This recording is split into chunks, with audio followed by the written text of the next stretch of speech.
200 feet below the churning gray surface of the North Sea, the sonar display was supposed to show nothing more than flat, featureless silt.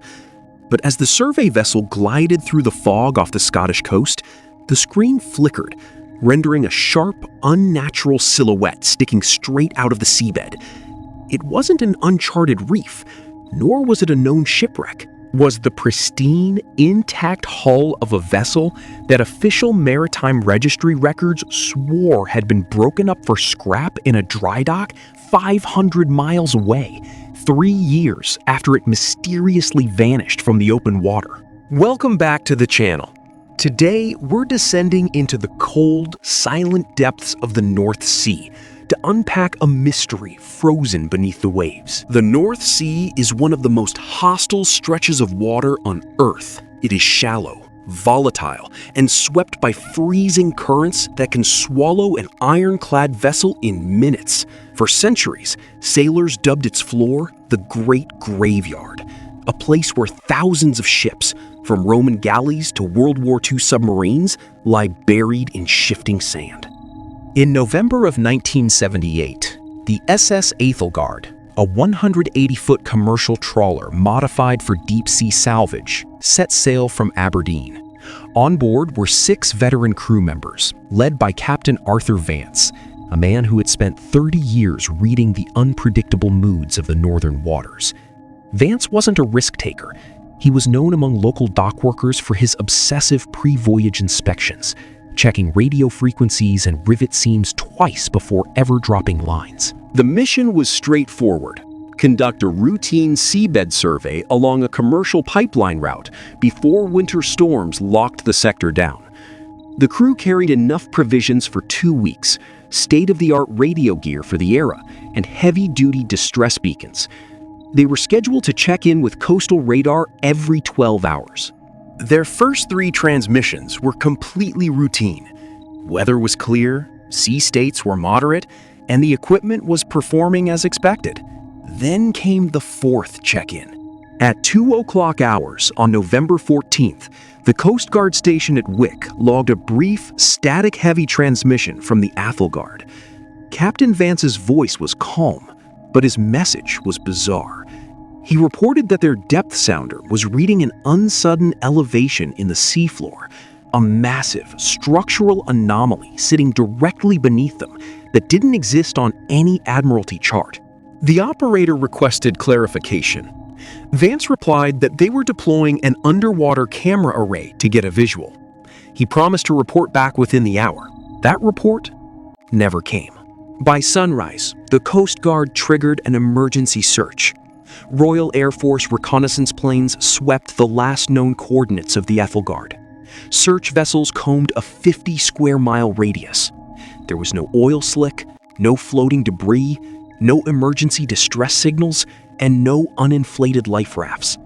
A vessel nearly 200 feet long had simply vanished between 2 radio calls without ever triggering its automatic EPRB distress beacon.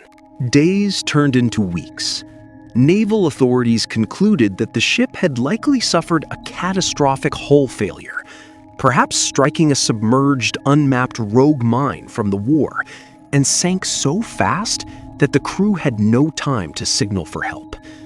The case was filed away, and the Aethelgard took its place among the thousands of names claimed by the North Sea. Decades passed. The story faded into local port lore until 40 years later, when an offshore wind farm development team began high-resolution bathymetric scanning of the sector. In the summer of 2018, deep-sea survey technicians mapped the exact grid square where the Aethelgard was last logged.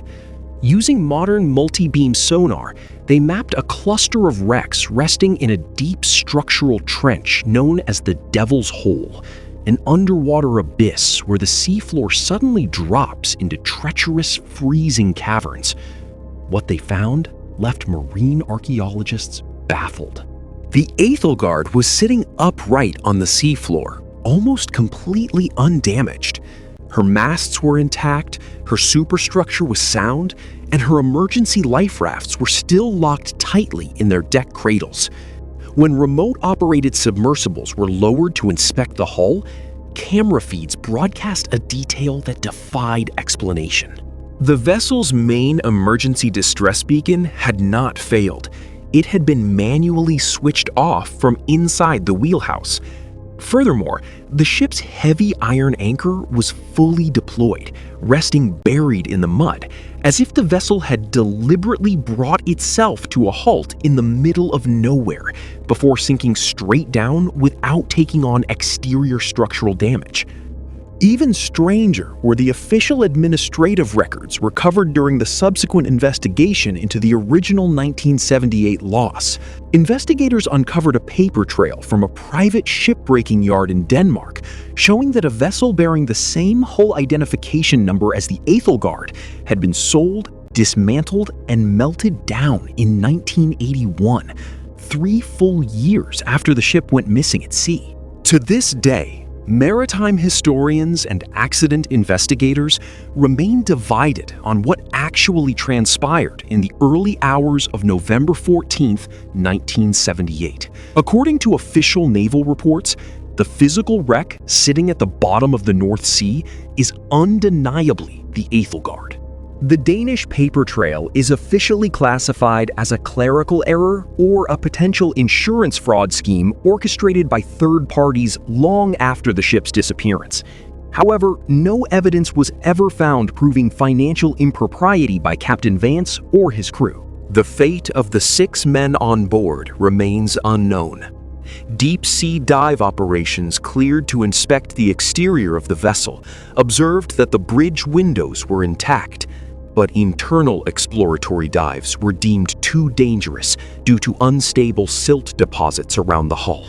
The bodies of the crew were never recovered.